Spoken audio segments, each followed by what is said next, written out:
घर असावे घरासारखे, नको तर नुसत्या भिंती. तिथे असावा प्रेम जिव्हाळा, नको तर नुसती नाती. आई, घर म्हणजे समोर दिसते तेच ना? मग आपण का नाही तिकडे राहत?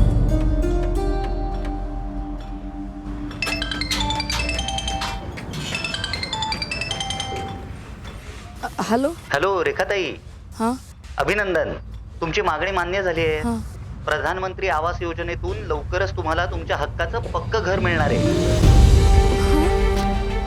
6,27,695 घरकुलांपैकी 4,04,576 घरकुलं पूर्ण. प्रधानमंत्री आवास योजना ग्रामीण मध्ये 11,30,212 घरं पूर्ण. तिथे असावा प्रेम जिव्हाळा, नको तर नुसती नाती. 15,40,000 कष्टकऱ्यांना घरं प्रदान. आणि म्हणून धनुष्यबाण